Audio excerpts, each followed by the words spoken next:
السلام علیکم ورحمۃ اللہ وبرکاتہ. الحمد للہ رب العالمین والصلاة والسلام علی اشرف الانبیاء وسید المرسلین نبینا محمد وعلی آلہ وصحبہ اجمعین ومن تبعہم بإحسان الی یوم الدین. اعوذ باللہ السمیع العلیم من الشیطان الرجیم من ہمزہ ونفخہ ونفثہ. بسم اللہ الرحمن الرحیم. انا فتحنا لك فتحا مبینا لیغفر لك اللہ ما تقدم من ذنبك وما تأخر ویتم نعمته علیک ویہدیک صراطا مستقیما. ہر طرح کی حمد و ثنا اللہ رب العزت کے لیے لائق اور زیبا ہے، جس کی نعمتیں بے شمار ہیں، جس کے احسانات انگنت ہیں. اللہ کے فضل و احسان سے ہم رمضان کی اس آخری عشرے کے آخری منزلوں تک کے پہنچ گئے ہیں. اللہ تعالیٰ رمضان کی جو بقیہ ایام بچے ہیں اس کی برکتوں سے ہم کو مستفید ہونے کی توفیق عطا فرمائے. اور رمضان کی برکتوں میں سے ایک برکت یہ بھی ہے کہ ہم الحمدللہ قرآن کی فہم کے، قرآن کی تفسیر کی اس مجلس میں شریک ہوتے ہیں. انشاءاللہ تعالیٰ یہ مجلس قیامت کے دن ہمارے لیے درجات کی بلندی کا اور نیکیوں میں بڑائی کا سبب بنے گی انشاءاللہ تعالیٰ. اللہ کے نبی صلی اللہ علیہ وسلم نے فرمایا کہ جو بھی انسان مسجد کی طرف قصد کر کے آتا ہے اور مسجد میں آنے کا اس کا مقصد یا تو خیر سیکھنا ہوتا ہے یا خیر سکھانا ہوتا ہے، کوئی اچھی بات سیکھنے کے لیے آتا ہے یا کوئی اچھی بات سکھانے کے لیے آتا ہے، اللہ کے نبی صلی اللہ علیہ وسلم نے فرمایا کہ اس کے لیے ایک مکمل حج کرنے والے حاجی کا اتنا ثواب ہے. مکمل حج کرنے والے حاجی کا جو ثواب ہوتا ہے وہ ثواب اس کو ملتا ہے جو مسجد میں خیر سیکھنے کے لیے آتا ہے یا سکھانے کے لیے آتا ہے. اللہ ہم سب کو بھی اپنے ان خوش نصیب بندوں میں سے فرمائے جن کے لیے مجلس میں شرکت جو ہے وہ حج کے برابر ثواب کا باعث ہوتی ہے. آج کے درس کے لیے سورہ فتح کا انتخاب کیا گیا ہے. سورہ فتح جو ہے وہ صلح حدیبیہ کے موقع پہ نازل ہوئی. صلح حدیبیہ کو بعض صحابہ غزوہ حدیبیہ بھی کہتے ہیں. آج کے درس میں انشاءاللہ تعالی میں اسی کی کچھ روداد آپ لوگوں کے سامنے رکھوں گا. صلح حدیبیہ کو غزوہ حدیبیہ اس لیے کہا جاتا ہے کہ گرچہ صلح حدیبیہ کے موقع پر باقاعدہ مسلمانوں کا کافروں کے ساتھ مٹبھیڑ نہیں ہوئی، جنگ نہیں ہوئی، تلواریں ایک دوسرے کے خلاف نہیں چلی، لیکن حالات اتنے زیادہ سنگین ہو چکے تھے کہ وہ تقریباً غزوے جیسی ہی صورتحال تھی.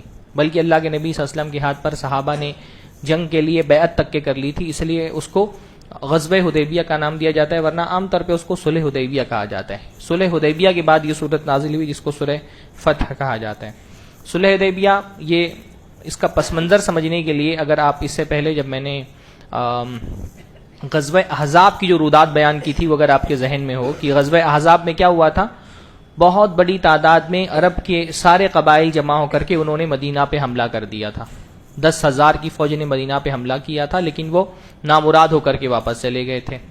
جب وہ واپس چلے گئے اب اس کا یہ مطلب تھا کہ جو اپنی آخری طاقت تھی وہ مکہ کے لوگوں نے لگا کر کے دیکھ لی. اب ان کو سمجھ میں آ گیا کہ مسلمان ان کے لیے اب فتح کے ان کو فتح کی امید وہ چھوڑ چکے تھے کہ اب مسلمان ناقابل شکست ہیں.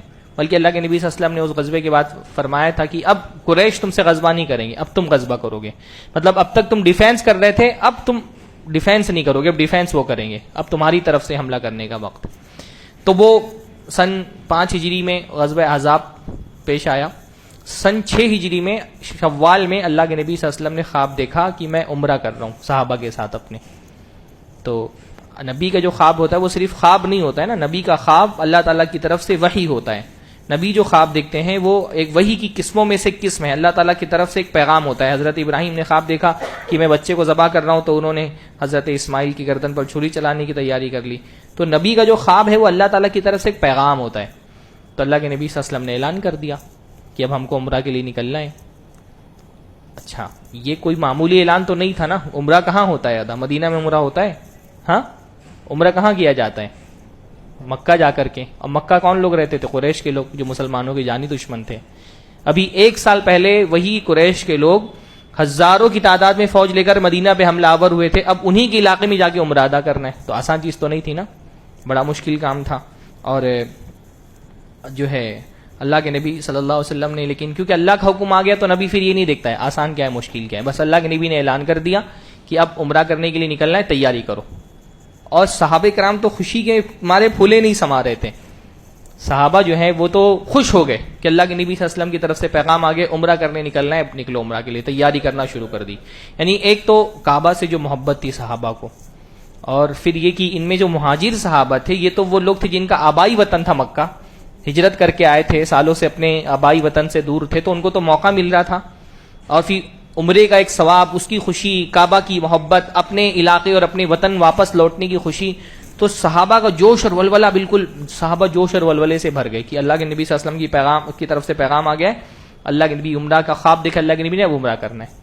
لیکن جو منافقین تھے ان کے تو پھر دل دھک دھکانے لگے، اور وہ آ کر کے اللہ کے نبی صلی اللہ علیہ وسلم سے معذرتیں کرنے لگے. قرآن میں اللہ نے انہی آیتوں میں فرمایا سورہ فتح میں، سیقول لک المخلفون من الاعراب شغلتنا اموالنا واہلنا فاستغفر لنا.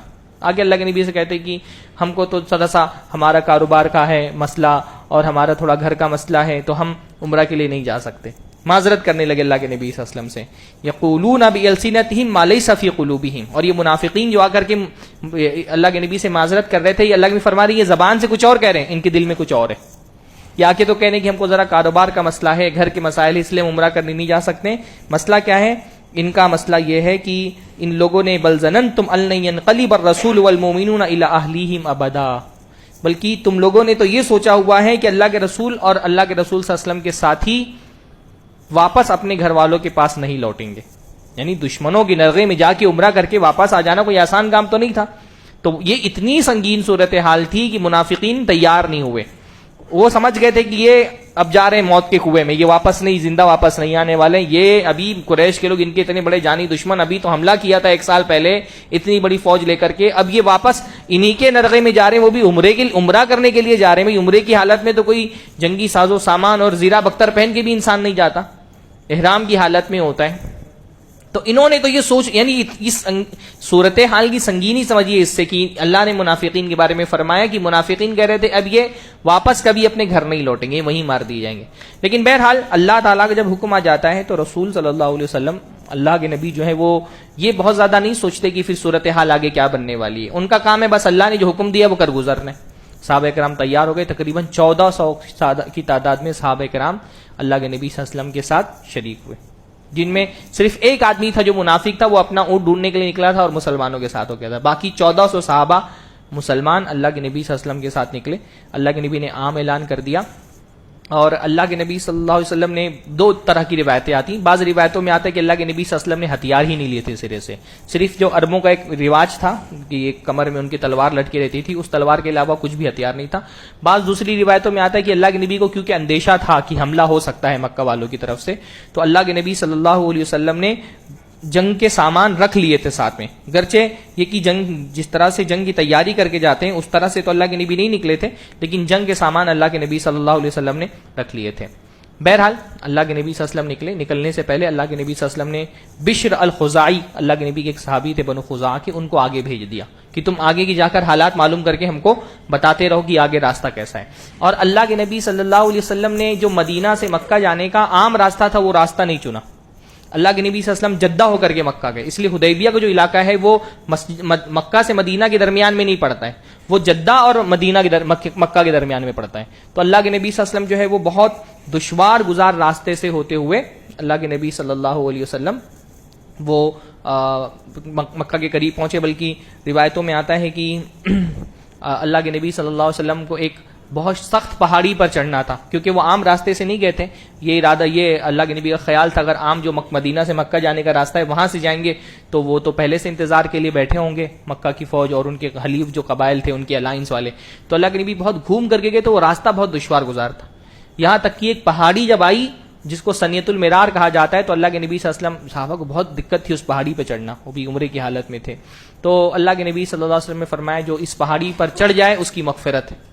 تو صحابہ کرام بہت شوق سے چڑھنے لگے پھر کہ بھئی اللہ کے رسول صلی اللہ علیہ وسلم نے فرمایا پہاڑی پر چڑھنے پر مغفرت ہے، تو بہت شوق سے چڑھے. سوائے وہ ایک منافق آدمی کے، وہ منافق آدمی جو ہے اس سے کہا کہ چڑھو پہاڑی پر، اللہ کے رسول نے مغفرت کا وعدہ کیا ہے. تو اس نے کہا میرا اونٹ غائب ہے، تم کو مغفرت کی پڑی ہوئی ہے. ہاں تو یہ منافقین کا مزاج یہی ہوتا ہے. ہاں جیسے کچھ لوگ ہوتے ہیں نا، ان کو نماز پڑھنے بولو، بولے کاروبار نہیں چل رہا ہے، نماز پڑھنے کی تم کو پڑی ہوئی ہے. ہاں تو ایسے ہی مزاج ہوتا ہے ان کا، کیونکہ میرا اللہ کے رسول نے مغفرت کا دعویٰ کیا تھا، اور یہ کہیں میرا اونٹ غائب ہے تم کو مغفرت کی پڑی ہوئی. بہرحال بہت مشکل اور دشوار گزار راستوں سے ہوتے ہوئے صحابہ کرام نے وہ راستہ. اچھا، اس میں ایک بڑا خوبصورت واقعہ صلح حدیبیہ کے سفر میں یہ پیش آیا کہ صحابہ کرام میں سے تقریباً سارے صحابہ کرام جو ہے وہ احرام کی حالت میں عمرے کی نیت سے نکلے تھے. بعض صحابہ احرام کی حالت میں نہیں تھے، ابو قتادہ ان میں سے ایک تھے. اب جو احرام کی حالت میں ہوتے ہیں عمرہ کرنے والے، ان کے لیے شکار کرنا بھی حرام ہوتا ہے، شکار کی طرف رہنمائی کرنا بھی حرام ہوتا ہے. تو ابو قتادہ خود تو احرام کی حالت میں نہیں تھے، وہ جو ہے وہ عمرے کی نیت سے نہیں نکلے تھے. باقی جو دوسرے صحابہ تھے جیسے انتظامی امور کے لیے بعض ایک جو ہے وہ صحابہ بغیر عمرے کی نیت کے بغیر احرام کے نکلے تھے. تو ایک ہرن گزرا راستے سے، تو صحابہ کرام دیکھ کے مسکرانے لگے ابو قتادہ کو. یعنی کوئی بھی بتا نہیں سکتا تھا نا. اچھا، اللہ کے رسول صلی اللہ علیہ وسلم کے حکم پہ پابندی کا عالم یہ تھا کہ اب وہ کیونکہ عمرے کی حالت میں تھے تو ابو قتادہ اپنے کام میں مصروف ہے، وہ نہیں دیکھنے کی ہرن ہے، اور صحابہ کرام دیکھنے کی ہرن جا رہے ہیں لیکن بتا نہیں سکتے کہ خود احرام کی حالت میں. تو ابو قتادہ کو دیکھ کر کے مسکرانے لگے. تو ابو قتادہ سمجھ نہیں پائے، جب ارد گرد دیکھا تو دیکھا ہرن. تو دوڑ کر کے اپنے گھوڑے پہ چڑھے شکار کرنے کے لیے، لیکن بھالا لینا بھول گئے. کوئی شکار کا ہتھیار تو مانگنے لگے کہ ہتھیار دو، لیکن صحابہ میں کوئی تیار نہیں ہوا ہتھیار دینے کے لیے. بہرحال کسی طرح سے انہوں نے جو ہے وہ شکار کیا، اٹھا کر کے بھالا مارا، ہرن کو ذبح کیا، شکار کیا. اب وہ اٹھا نہیں پا رہے تھے ہرن، تو صحابہ کو بلائیں کہ آؤ مجھے اٹھا کر کے دو، مدد کرو میری، کہا ہم لوگ نہیں کریں گے. کسی طرح سے وہ ہرن لے کر کے آئے اور اس کے بعد اس کو ذبح کیا، پکایا. تو بعض صحابہ نے کھایا، بعض نے نہیں کھایا. بعض نے سوچا کہ کھانا بھی منع ہے. تو اللہ کے نبی صلی اللہ علیہ وسلم کے پاس صحابہ کرام گئے اور انہوں نے صحابہ کرام کو بتایا، اللہ کے نبی صلی اللہ علیہ وسلم کو بتایا گیا کہ بعض صحابہ نے وہ شکار کا جانور کھا لیا ہے. تو اللہ کے نبی نے فرمایا مجھے بھی لا کر کے دو اس میں سے. تو اس سے یہ پتا چلا کہ خود تو شکار نہیں کر سکتے، نہ شکار کی رہنمائی کر سکتے، نہ شکار میں مدد کر سکتے، لیکن اگر کسی نے اپنے لیے شکار کیا تھا اور اس کا گوشت لا کر کے دے تو جو حالت احرام میں ہوتا ہے وہ کھا سکتا ہے. بہرحال اللہ کے نبی صلی اللہ علیہ وسلم اپنے صحابہ کے ساتھ آگے بڑھے، اور بعض ایک قبائل جو ہے وہ جو حلیف قبائل تھے، الائنس تھے قریش کے، وہ مسلمانوں سے جنگ کے لیے تیار تھے. اور ان کے ایک فوج بنا کر کے، فوج کی ایک ٹکڑی، خالد ابن ولید جو اس وقت تک مسلمان نہیں ہوئے تھے، وہ مسلمانوں کا انتظار کر رہے تھے قراء الغمیم کے مقام پر، جو تقریباً مکہ سے 64 کلومیٹر دوری پر ہے. وہاں پر وہ کھڑے ہو کر کے مسلمانوں کا انتظار کر رہے تھے لڑنے کے لیے. مسلمان پہنچے، نماز پڑھنے لگے صحابہ کرام. تو خالد ابن ولید کو نماز ختم ہونے کے بعد خیال آیا کہ اگر میں چاہتا تو نماز کی حالت میں ان پہ حملہ کر سکتا تھا. چک گیا میں، اگر نماز کی حالت میں حملہ کر دیتا تو یہ کچھ کر نہیں پاتے. تو انہوں نے انتظار کرنا شروع کیا کہ اگلی نماز کا وقت ہوگا تو میں حملہ کر دوں گا. اسی درمیان اللہ کے نبی صلی اللہ علیہ وسلم پر صلاۃ الخوف کی آیتیں نازل ہوئی کہ اگر خوف کی حالت میں ہو تو نماز کیسے پڑھنا ہے. وہ اس کے مختلف طریقے بتائے گئے کہ پہلی صف کے لوگ نماز پڑھیں گے، دوسری صف کے لوگ پہرا دیں گے، پھر پہلی صف کے لوگوں کی نماز ختم ہو جائے گی تو وہ پیچھے جا کے پہرا دینا شروع کریں گے، اور پچھلی صف والے آگے آ کر کے نماز پڑھیں گے. 5-6 طریقے صحیح بخاری وغیرہ میں موجود ہیں وہ روایتیں. تو بہرحال کہیں پر، میں نے اس سے پہلے بھی غالباً یہ بات کی کہ کہیں پر اگر نماز کی معافی ہوتی تو جنگ کی حالت میں معافی ہوتی. جنگ کی حالت، ایسی سخت ترین حالات جب دشمن سامنے کھڑا ہوا ہے، حملہ کرنے کا انتظار کر رہا ہے، اس حالت میں بھی یہ نہیں کہا گیا نماز مت پڑھو. اس حالت میں بھی نماز پڑھائی گئی، طریقہ مختلف کر دیا گیا، طریقہ مختلف کر دے گی نماز اس طرح سے پڑھنے پر. یہ نہیں کہا گیا کہ نماز نہیں پڑھو. ہمارے پاس کون سی، اس کے بعد ہمارے پاس کون سا عذر ہو سکتا ہے کہ ہم نماز نہ پڑھیں؟ جنگ کی حالت میں جب اجازت ہے کہ اجازت نہیں دی گئی نماز چھوڑنے کی، تو اور کون سی حالت ہو سکتی ہے؟ بہرحال اللہ کے نبی صلی اللہ علیہ وسلم نے ایک مقام پر، اللہ کے نبی صلی اللہ علیہ وسلم پہنچے اور اللہ کے نبی صلی اللہ علیہ وسلم کی اونٹنی جو ہے وہ بیٹھ گئی وہاں پر، ہاں آگے نہیں بڑھ رہی تھی. تو صحابہ کرام نے بہت کوشش کی پر وہ اونٹنی آگے نہیں بڑھی. تو اللہ کے نبی صلی اللہ علیہ وسلم نے فرمایا یہ اڑ گئی ہے، یعنی یہ اللہ کے حکم سے یہاں پہ بیٹھی ہوئی. وہیں پر جو حدیبیہ کا مقام تھا وہیں پر اللہ کے نبی صلی اللہ علیہ وسلم نے پڑاؤ کیا. قصوہ جو اللہ کے نبی صلی اللہ علیہ وسلم کی اونٹنی کا نام تھا، اس نے پڑاؤ کیا وہاں. اللہ کے نبی صلی اللہ علیہ وسلم نے وہاں پر پڑاؤ کیا. اب جو ہے وہ قریش والوں کے لیے بڑی مشکل سچویشن ہو گئی تھی. یعنی مسئلہ یہ تھا کہ اگر وہ مسلمانوں کو آ کر کے عمرہ کر کے چلے جانے دیں تو بھی ان کی ناک کٹ جائے گی کہ ان کے دشمن آئے، اتنے ڈر گئے قریش والے کہ مسلمان آ کر کے عمرہ کر کے چلے گئے، کچھ کر نہیں پائے. اور اگر مسلمانوں کو عمرہ کرنے سے روکیں، جنگ کریں تو بھی مسئلہ تھا. مسئلہ یہ تھا کہ مسلمان جنگ کی نیت سے تو آئے نہیں تھے، حالت احرام میں تھے. جو جانور تھے وہ ہدی کے جانور تھے، ان پر جو ہدی کے جانور ہوتے ہیں ان کے گردن پر قلادہ لٹکایا ہوا ہوتا ہے، جوتے کا ہار پہنا دیا جاتا ہے. یہ اس بات کی علامت ہوتی ہے کہ اب یہ جانور جنگ کے لیے استعمال نہیں ہوں گے، یہ ہدی کے جانور ہیں، ذبح کرنے کے لیے لے جائے جا رہے ہیں. اچھا، عمرہ کے موقع پر بھی جانور ذبح کرنا یہ اللہ کے نبی ایک مسنون سنت ہے جو آج کل چھوٹ گئی ہے. آج کل عمرہ کرنے والے ذبح نہیں کرتے ہیں، ہے نا، قربانی نہیں کرتے ہیں. پر سنت، اللہ کے نبی کی سنت یہ بھی ہے کہ عمرے کے موقع پہ بھی حج کی جا سکتی ہے. تو بہرحال تو اب یہ تھا کہ یہ عمرہ کرنے کی نیت سے آئے ہیں, ان کا معاملہ بہت کلیئر ہے. ان کے ساتھ اگر چھیڑ چھاڑ کریں گے تو مکہ کے لوگ ہدی کے جانوروں کا, عمرہ کرنے والوں کا بہت احترام کرتے تھے, اور اگر وہ آج ان کے ساتھ جنگ کریں گے تو پورے عرب میں یہ بات پھیل جائے گی کہ یہ ان لوگوں نے ہمت کیسے کی عمرہ کرنے والوں سے, حج کرنے والوں سے, عمرہ کرنے والوں سے جو ہے وہ لڑائی کرنے کی ہمت کیسے کر لی. آج ان کی مسلمانوں سے جنگ ہے تو مسلمانوں سے لڑ رہے ہیں, کل کو کسی اور قبیلے سے اختلاف ہوگا تو ان کو بھی عمرہ کرنے کے لیے روک دیں گے. یعنی جو کعبہ کی حیثیت تھی, کعبہ کی حیثیت یہ تھی کہ پورے عرب کا مرکزی علاقہ تھا, ہر قبیلے سے لوگ آتے تھے عمرہ کرنے کے لیے. تو یہ بھی تھا کہ نہتے لوگوں پر عمرہ کرنے والے جو جن کا احترام بہت زیادہ کرتے تھے, یعنی میں نے آپ کو پہلے بھی غالباً بتایا ہے کہ عرب کے لوگ جو حج کے شاعر ہوتے تھے ان کا بہت احترام کرتے تھے, عمرہ کے شاعر کا بہت احترام کرتے تھے. ذوالقعدہ کا مہینہ تھا, ذوالقعدہ کا مہینہ حرام مہینوں سے ایک مہینہ ہے, اس میں جنگ نہیں کر سکتے. ذوالقعدہ کے مہینے میں عرب کے لوگ بھی جنگ نہیں کرتے تھے, سورہ توبہ کی وہ آیت پیچھے گزری ہے. اور پھر وہ ہدی کی جانور اور جو لوگ آئے ہیں وہ بھی سب احرام کی حالت میں. تو اگر ان سے لڑیں گے تو بھی بدنامی ہوگی, اور نہیں لڑیں اور خاموشی سے عمرہ کر کے چلے جائیں تو بھی بدنامی ہوگی, ناک کٹ جائے گی. لیکن بہرحال انہوں نے ایک چھوٹی سی ٹکڑی جو ہے وہ بھیجی تھی. اللہ کے نبی صلی اللہ علیہ وسلم نے اس طرح سے کوئی نوبت ہی نہیں آنے دی کہ جنگ ہو, بلکہ رات میں ایک مرتبہ ایسا ہوا کہ بعض لوگوں نے تیر اندازی کی مسلمانوں کا جو پڑاؤ تھا اس پر. صحابہ کرام نے ان کو جا کے پکڑ لیا, لا کر کے اللہ کے نبی صلی اللہ علیہ وسلم کے پاس لے کر کے آئے. اللہ کے نبی نے سب کو چھوڑ دیا. اللہ کے نبی صلی اللہ علیہ وسلم نے ٹکراؤ کی صورتحال نہیں بننے دی. دیکھیے یہ بھی بعض مرتبہ حکمت ہوتی ہے, ہر مرتبہ بھیڑ جانا, لڑ جانا یہ کوئی بہادری کی چیز نہیں ہوتی ہے. کبھی کبھی اپنے ہاتھوں کو روک کے رکھنے میں بھی بہادری ہوتی ہے. خاص طور پہ ہم ہندوستان کے مسلمانوں کو یہ بات سمجھنی چاہیے, ہم پر بعض ظلم و زیادتی ہوتی ہے نا, اس کا فائدہ بعض برے ذہن کے لوگ اور بگڑے ہوئے ذہن کے لوگ اٹھا کر کے بعض مسلمانوں کو جو ہے وہ جوش دلا کر کے دہشت گردی کے راستوں پہ چلاتے ہیں. ہر مرتبہ لڑنے والی سچویشن نہیں ہوتی, بعض مرتبہ ہاتھ روک کے رکھنے میں عافیت ہوتی ہے, صبر کرنے میں عافیت ہوتی ہے. اللہ کے نبی صلی اللہ علیہ وسلم قرآن مجید میں هو الذی کف ایدیکم عنہم وایدیہم عنکم ببطن مکہ من بعد ان اسفرکم علیہ. اللہ تعالیٰ نے تمہارا ہاتھ روک لیا ان سے, ان کا ہاتھ تم سے روک لیا, حالانکہ تم غالب ہو گئے تھے, چاہتے تو اللہ کے نبی کچھ بھی کر سکتے تھے, پر اللہ کے نبی نے چھوڑ دیا. تو ہر حالت لڑنے والی نہیں ہوتی. اللہ کے نبی صلی اللہ علیہ وسلم نے بعض روایتوں میں فرمایا کہ دشمن سے بھیڑ جانے کی تمنا مت کرو, وصلی اللہ العافیہ, اللہ سے عافیت طلب کرو. ہر مرتبہ بھیڑ جانا کوئی ہوشیاری نہیں ہوتی ہے. بہرحال اب دونوں طرف سے جو ہے وہ الگ الگ طرح کے لوگ سفارت کے لیے, نہیں مکہ کے لوگ یہ نہیں چاہتے تھے کہ مسلمان آ کر کے عمرہ کر کے جائیں, تو انہوں نے اپنی طرف سے کچھ جو ہے اپنے ایمبیسیڈرز کو بھیجنا شروع کیا. بدیل بن ورقہ ایک بنو خزاعہ کے بڑے سردار تھے اور مسلمانوں سے ان کے قریبی تعلقات تھے. بنو خزاعہ بعد میں جا کر کے انہوں نے اللہ کے نبی کے حلیف میں بھی شامل ہو گئے تھے وہ. تو بدیل بن ورقہ آئے اور انہوں نے اللہ کے نبی صلی اللہ علیہ وسلم سے معلوم کرنا چاہا کہ تم کیوں آئے ہو, واپس چلے جاؤ, سمجھانے کے لیے آئے مکہ والوں کی طرف سے. اللہ نے فرمایا دیکھو یہ ہدی کے اونٹ ہیں, ہم لوگ احرام کی حالت میں, ہم کوئی جنگ کرنے کے لیے نہیں آئے, ہم خاموشی سے عمرہ کر کے چلے جائیں گے, ہم کو راستے میں مت آؤ. ہم کو مکہ والوں سے کہا, مکہ والے جو ہے وہ صلح کر لیں ہم سے, سیز فائر جنگ بندی کا معاہدہ کر لیں, مجھ کو عرب کے حوالے کر دو, اگر میں جیت گیا تو تمہارا ہی بھائی بندوں, اور ہار گیا تو تم تو یہی چاہتے ہو کہ میں ہار جاؤں, تو تم میرے راستے سے ہٹ جاؤ. اللہ کے نبی نے ایک پیشکش کی قریش والوں سے کہ تم مت لڑو مجھ سے, اگر میں جیت گیا مجھ کو عرب والوں کے حوالے کر دو, اگر میں جیت گیا تو تمہارا ہی تو بھائی بندوں, تمہاری خاندان کا ہوں, تمہاری قبیلے کا ہوں, اور اگر ہار گئے تو تم مجھ کو قتل کرنا چاہتے ہو, میرے قتل کا خون اپنے ہاتھ میں, میرے خون کا جرم اپنے ہاتھ میں کیوں لیتے ہو, وہ ہو جانے دو دوسروں کے ہاتھوں قتل.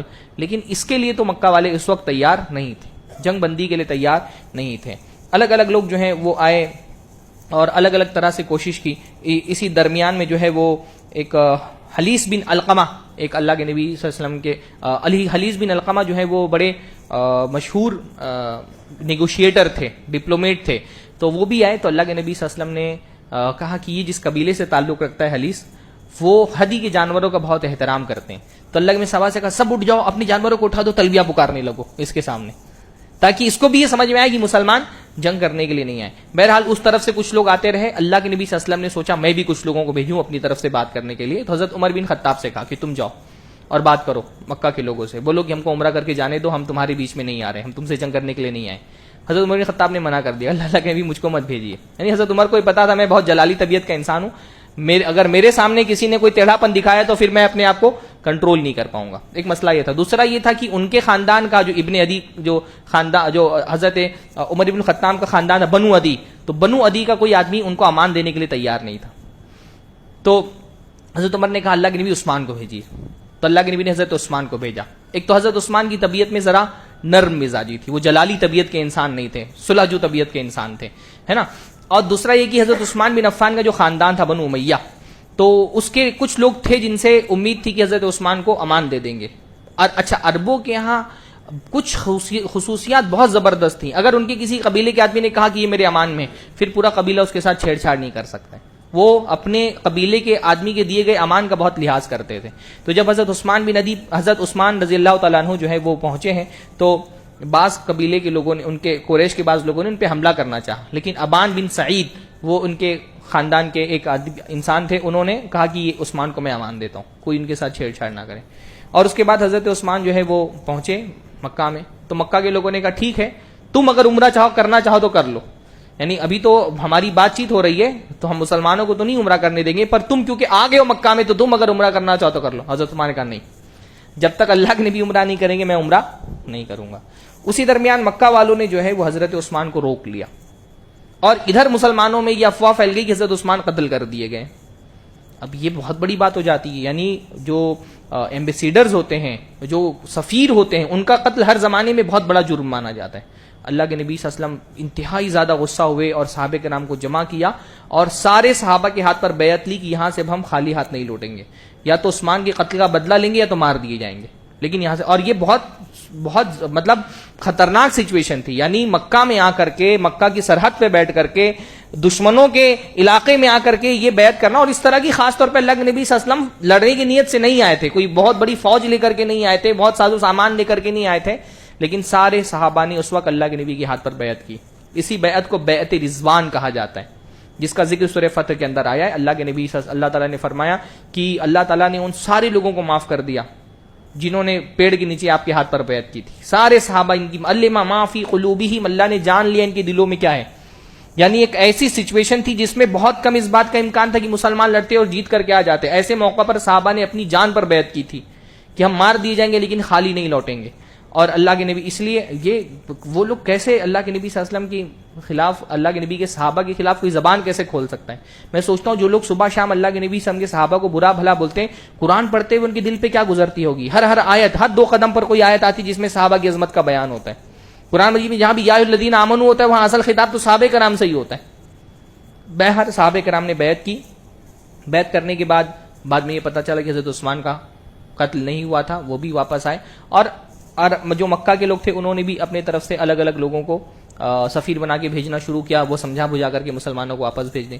عروہ بن مسعود ثقفی، ایک بہت قبیلے بنو ثقیف کے جو ہے وہ بڑے سردار مانے جاتے تھے، وہ آئے اللہ کے نبی صلی اللہ علیہ وسلم کو سمجھانے کے لیے کہ واپس چلے جاؤ.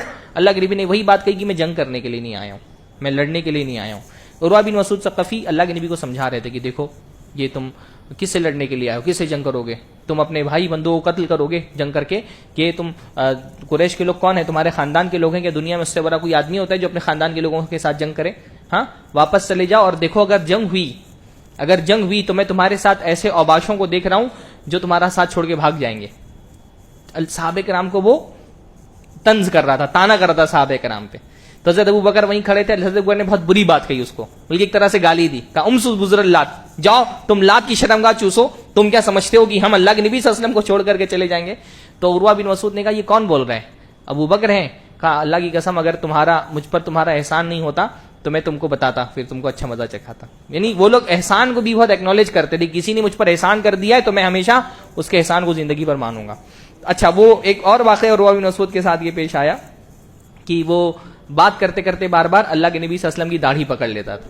ہاں، تو ایک صحابی جو ہے وہ ڈھال کی اونٹ میں سے چھپے ہوئے تھے، اور جیسے ہی وہ داڑھی کی طرف ہاتھ بڑھاتا وہ کمان لے کے مارتے ہاتھ پہ. تو 2-3 بار ایسا ہوا تو بولا کہ یہ کون آدمی ہے اپنا چہرہ چھپا کر کے بیٹھا ہوا ہے. تو اللہ کے نبی نے کہا کہ پہچان نہیں رہے ہو، یہ تمہارے بھتیجے ہیں مغیرہ ابن شعبہ، تمہارے بھتیجے. دیکھیے کیسا مطلب اسلام جو ہے وہ چاچا بھتیجے، کافروں کے فوج میں بھتیجا ہے، چاچا ہے، مسلمانوں کی فوج میں بھتیجا ہے. تو وہ بالکل اس طرح سے جو مسلمانوں کا ایک مزاج بتایا گیا نا، اشداء علی الکفار رحماء بینہم، آپس میں ایک دوسرے پر نرم، کافروں پہ سخت، پھر وہ کافر کوئی بھی ہو، اپنا چاچا ہو، اپنا باپ ہو، کوئی بھی ہو. تو مغیرہ ابن شعبہ کہا کہ یہ تو تمہارا بھتیجا ہے مغیرہ ابن شعبہ، پہچان نہیں رہے اس کو. کہا کہ یہ بدبخت اس نے جو ہے ایسا جرم کر کے یہاں سے بھاگا تھا کہ اس کی سزا آج تک میں بھگت رہا ہوں. مغیرہ ابن شعبہ کسی آدمی کو قتل کر کے جب ہجرت کرنے گئے تھے تو اس کا مال لے کر چھین کے چلے گئے تھے. اور کیونکہ یہ چاچا تھے تو ایسا ہو گیا تھا کہ شاید 2 قبیلوں میں جنگ ہو جائے، تو عروہ بن مسعود نے کہا تھا اس کا تاوان میں ادا کر دیتا ہوں، جنگ مت کرو. تو کہا کہ تم جو جرم کر کے گئے تھے آج تک میں اس کی سزا بھگت رہا ہوں. بہرحال بات آگے چلتی رہی، یہاں تک کہ سہیل بن عمرو، عربوں کی طرف سے، مکہ والوں کی طرف سے سہیل ابن عمرو آئے سفیر بن کے، اور مکہ والوں نے ان سے کہا بس اس سال عمرہ نہ کرے مسلمان، باقی جو بھی تم شرط کرو قبول ہے، لیکن عمرہ تو ہم نہیں کرنے دیں گے. سہیل بن عمرو کو جب اللہ کے نبی نے آتے دیکھا تو اللہ نے فرمایا سہیل آ رہے ہیں، اب تمہارا معاملہ سہل ہو جائے گا، آسان ہو جائے گا. اس سے علماء نے کہا ہے کہ اچھا جو شگون ہوتا ہے نا، اومن جس کو بولتے ہیں، اچھا شگون کسی چیز سے لے سکتے ہیں. کہ سہیل کا نام مطلب ہوتا ہے آسان، تو اس کا مطلب ہوتا ہے جب سہیل آ رہے ہیں اس کا مطلب اب تمہارا معاملہ آسان ہو جائے گا، کوئی نہ کوئی راستہ نکل جائے گا. اس کے علاوہ بھی اللہ کے نبی سے زندگی میں اس طرح کے مختلف موقعوں پر اچھا شگون لینا اللہ کے نبی صلی اللہ علیہ وسلم سے ملتا ہے. یعنی ایک تو ہوتا ہے نحوست، برا شگون لینا شریعت میں جائز نہیں، پر اچھا شگون کسی واقعے سے، کسی حادثے سے لے سکتے ہیں. بہرحال سہیل ابن عمرو آئے اور پھر مسلمانوں کے ساتھ انہوں نے معاہدہ کیا. معاہدے مطلب طے ہو گیا، کچھ شقیں طے ہو گئیں. سب سے پہلی شق تو یہی تھی کہ اس سال مسلمان عمرہ نہیں کریں گے، اس سال چلے جائیں، اگلے سال آئیں عمرہ کرنے کے لیے، بغیر ہتھیار کے آئیں، 3 دن مکہ کے اندر رہیں، عمرہ کر کے واپس چلے جائیں.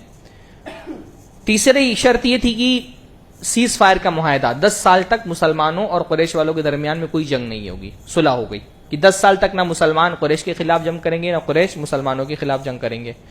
چوتھی شرط یہ تھی کہ اگر کوئی مسلمان اسلام قبول کر کے قریش کے لوگوں کا مدینہ چلا جائے گا تو مدینہ والوں کو واپس کرنا پڑے گا، یعنی ہجرت اب کوئی نہیں کر سکتا یہاں سے. ہمارا کوئی آدمی اگر تمہارے پاس جائے گا تم واپس کرو گے، تمہارا کوئی آدمی اگر اسلام چھوڑ کر کے مکہ میں بھاگ کے آ جائے ہم واپس نہیں کریں گے. ایک دم یک طرفہ شرط کہ یہاں پہ جو مسلمان تھے وہ تو نہیں جا سکتے وہاں سے اگر کوئی اسلام چھوڑ کر کے یہاں آئے گا تو ہم واپس نہیں کریں گے. پانچویں شرط تھی کہ جو بھی قبیلہ اگر مسلمانوں کے الائنس میں شامل ہونا چاہے تو وہ شامل ہو سکتا ہے، جو قریش کے الائنس میں شامل ہونا چاہے، ان کا حلیف بننا چاہے وہ بن سکتا ہے.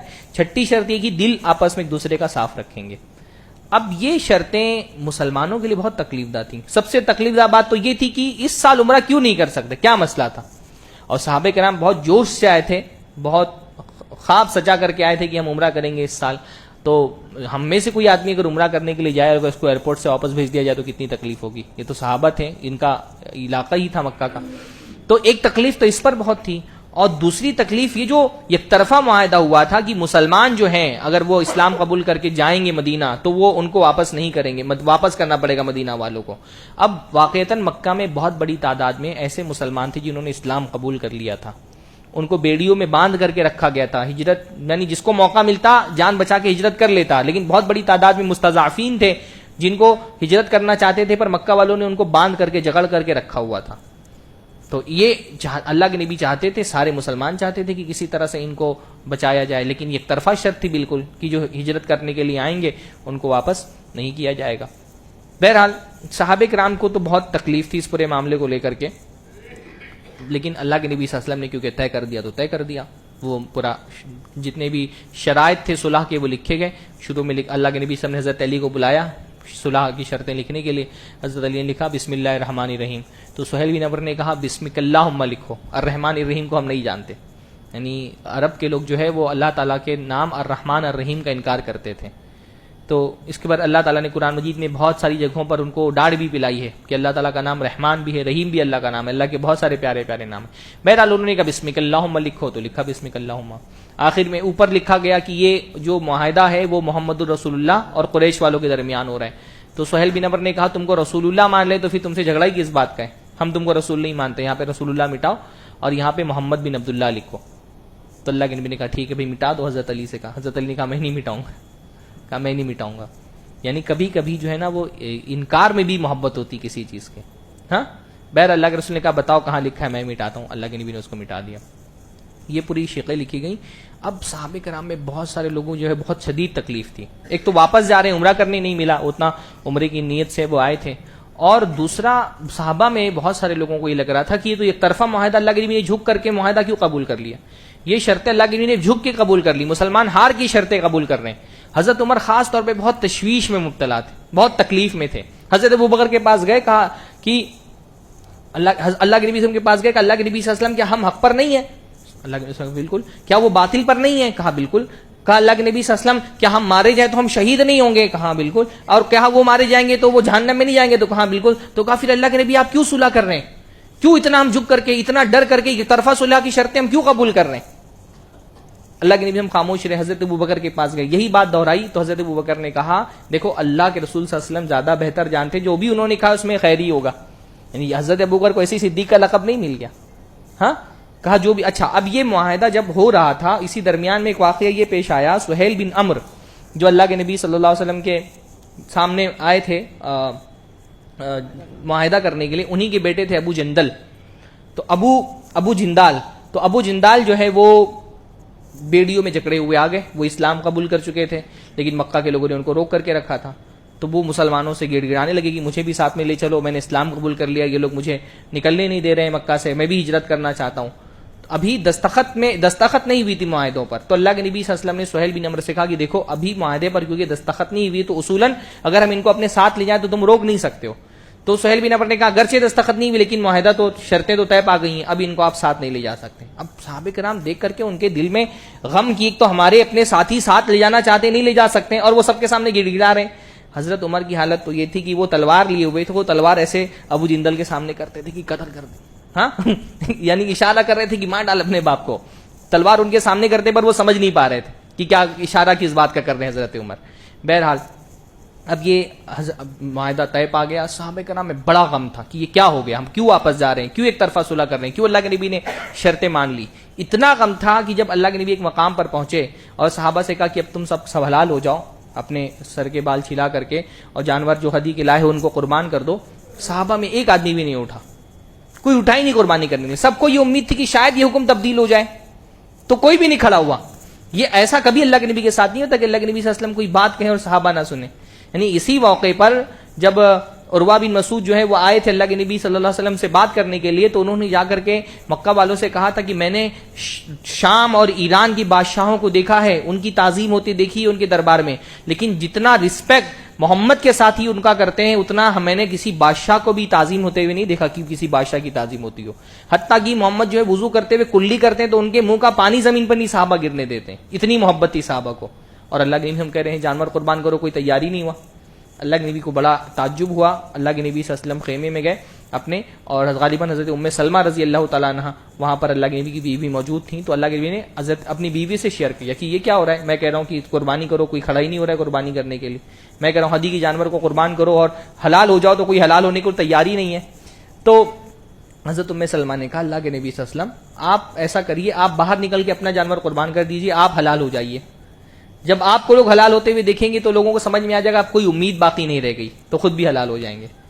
تو اللہ کے نبی نے ایسا ہی کیا. اور اس کے بعد جب صحابہ نے دیکھا اللہ کے نبی بھی حلال ہو گئے تو اللہ کے نبی صلی اللہ علیہ وسلم کے پیچھے سب انہوں نے بھی اپنے جانور جو ہے وہ ذبح کر دیے. یعنی کبھی کبھی بیویوں سے بھی مشورہ کرنا چاہیے. ہاں اللہ کے نبی صلی اللہ علیہ وسلم اتنے ذہین، اللہ کے نبی سے ذہین انسان کون پیدا ہوا، پر اللہ کے نبی اپنی بیویوں سے مشورہ کرتے تھے. بلکہ حدیبیہ کے موقع پہ ایک واقعہ یہ پیش آیا کہ اللہ کے نبی صلی اللہ علیہ وسلم نے صحابہ کو بلا کے کہا کہ ایسا کرتے ہیں ہم مکہ والوں سے پہلے جو مکہ کی گرد مکہ کے حلیف قبائل ہیں ان پر حملہ کر دیتے ہیں، تاکہ یہ کم سے کم مکہ والوں سے الگ ہو جائیں. پھر ہم ان پہ حملہ کر دیں گے، یا تو یہ اپنے حفاظت، یا تو ان کو مارے جائیں گے، یا تو اپنے علاقے کی حفاظت میں مشغول ہو جائیں گے، تو مکہ والے اکیلے پڑ جائیں گے. تو حضرت ابوبکر نے کہا اللہ کے نبی صلی اللہ علیہ وسلم ہم عمرہ کرنے کے لیے آئے ہیں، ہم حملہ نہیں کریں گے پہلے.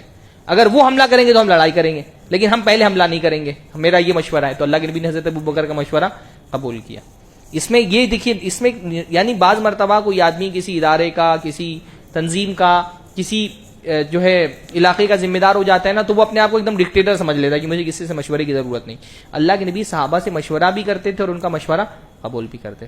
بہرحال مسلمان پھر مدینہ کی طرف واپس جانے لگے. حضرت عمر جو ہے وہ تھوڑا سا ایک راستے میں آگے بڑھ کر کے اللہ کے نبی سے کچھ بات کرنی چاہیے، پر اللہ کے نبی صلی اللہ علیہ وسلم نے چہرہ نہیں کیا ان کی طرف. یعنی اللہ کے نبی ناراض تھے حضرت عمر سے. تو حضرت عمر نے فوراً اپنا اونٹ آگے بڑھا لیا. انہوں نے کہا کہ لگتا ہے اللہ کے نبی مجھ سے ناراض ہے، کہیں اللہ کا عذاب مجھ پر نہ آ جائے. ہاں پھر اس کے بعد تھوڑا سا آگے گئے تو اللہ کے نبی صلی اللہ علیہ وسلم کے ایک ساتھی ان کے پاس آئے حضرت عمر کے پاس، اور حضرت عمر سے کہا کہ اللہ کے نبی تم کو بلا رہے ہیں. تو حضرت عمر نے کہا میں نے سوچا اب تو میں ہلاک ہو گیا، اب تو میں ہلاک ہو گیا، میں نے گستاخی کر دی اللہ کے نبی صلی اللہ علیہ وسلم کی خدمت میں، لگتا ہے اس کی سزا مجھ کو ملنے والی ہے.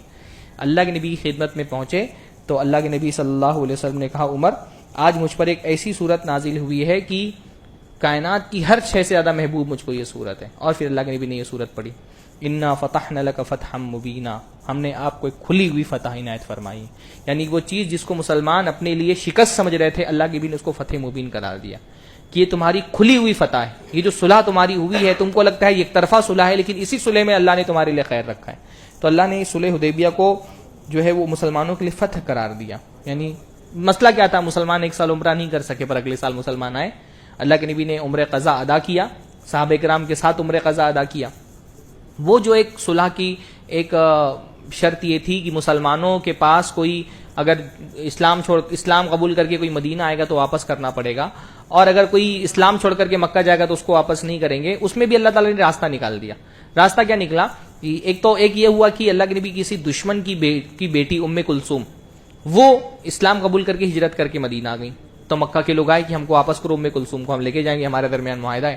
تو اللہ کے رسول صلی اللہ علیہ وسلم نے معاہدہ نکالا, کہ دیکھو اس میں رجال لکھا ہوا ہے, نساء اس کے اندر شامل نہیں ہے, عورتیں شامل نہیں ہیں. تم نے اس میں رجال لکھا تھا, تو کیونکہ عورتیں اس کے اندر شامل نہیں ہیں تو عورتوں کو ہم واپس نہیں کریں گے. یہ ٹرک, کبھی کبھی اس طرح کی ٹرک جو ہے وہ آزمانی پڑتی ہے خیر کے لیے.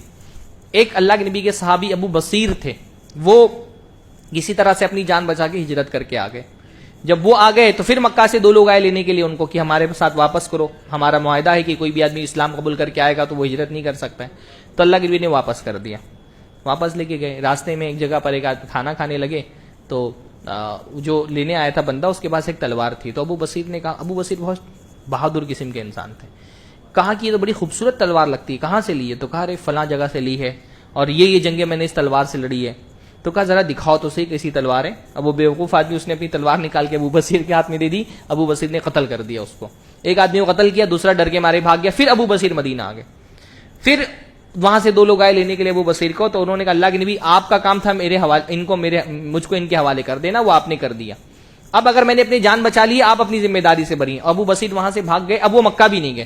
وہ مکہ اور مدینہ میں ایک جو بیچ کا علاقہ تھا, جہاں سے شام کے قافلے جاتے تھے, مکہ سے شام سے بہت بڑی تجارت ہوتی تھی مکہ کی, اس راستے پہ جا کر کے بیٹھ گئے.